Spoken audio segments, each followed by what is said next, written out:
All right, welcome everybody. We're going to do cells in 5 minutes or less, so stay with me here. Let's see if we can get it done. So what kinds of cells are there? There are prokaryotes and there are eukaryotes. Prokaryotes are super simple. They're very small. Think bacteria. And prokaryotes do not have a nucleus. No nucleus.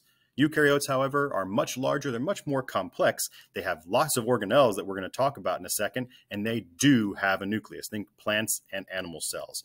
So what do they have in common? All cells have DNA, they have ribosomes, and they have a cell membrane. We're going to look at all that here in just a second, but let's focus on eukaryotes and those organelles. So what do they have?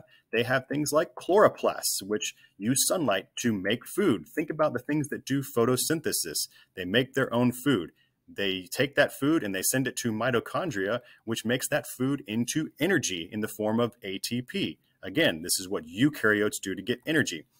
Next, we've got something like lysosomes. Lysosomes are an organelle that clean up the mess. All of the old materials that need to be digested, lysosomes take care of that. We have stuff like the endoplasmic reticulum. They fold the proteins that are made by ribosomes. They take the protein, they fold it up into lots of interesting shapes, and then the Golgi apparatus packages those proteins and ships them off to different parts of the cell. Now, how can you tell the difference between the Golgi and the ER we just talked about? Well, you see those vesicles there? That's how you know you have Golgi apparatus. They make vesicles, packages to ship things out. Now, what do all cells have? Well, all cells have ribosomes. Look how cute. Ribosomes make proteins. All cells need proteins. What do all cells also have? Cell membrane. The cell membrane is the bouncer of the cell. They decide who gets let into the club and who has to wait outside. Now let's look at that a little more closely. When stuff moves through the cell membrane and it requires energy to do so, we call that active transport because we are using energy to actively move things through the cell membrane in or out.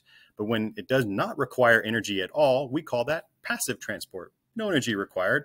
And passively, if we're moving water, it's called osmosis. If you're not moving water, it's diffusion. Simple as that.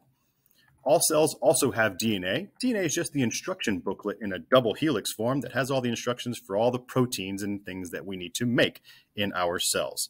So let's look at DNA a little bit more closely. Deoxyribonucleic acid. It's made up of nucleotides. There are 3 parts to a nucleotide: the sugar, the nitrogen base, which is the A, T, C, or G part, and then the phosphate group. Those are the 3 parts of that DNA nucleotide. That was there for me. So let's talk about all these things. When a cell wants to divide, it needs to go through the entire cell cycle if we want to replicate those organelles in the DNA and all of that to make a copy of the cell. So what's going to happen during this first phase, G1? The cell is going to grow, and copy bunches of organelles. Next is the copying the DNA phase, the S phase. Copy. Wait, copy? Yes, copy the DNA through DNA replication. How does that work? Well, there are 3 enzymes that you need to know. The DNA helicase is going to come in and break the hydrogen bonds between the 2 strands of DNA. DNA polymerase comes in and adds the A's, T's, C's, and G's to the 2 growing strands. And then you've got ligase, which is going to then glue those strands back together. This is the whole process of DNA replication. You need to remember that A pairs with T, G pairs with C when you're making complementary strands. And how you remember that is Austin, Texas is a great city. A-T-G-C. That is DNA replication. So now that we've copied our DNA and we've grown our cell a little bit, what do we need to do in order to copy it more? We need to grow more, get more cytoplasm, get more organelles. And now we are ready to split. We're ready to split the cell. Wait, what is split? Well, split is the mitotic phase where we do mitosis and cytokinesis. Why is split? Well, we got to make new cells. But wait, nobody ever asks how is split. Oh, yes, how is split? Well, you divide the nucleus first in mitosis, and then you divide the rest of the cell in cytokinesis.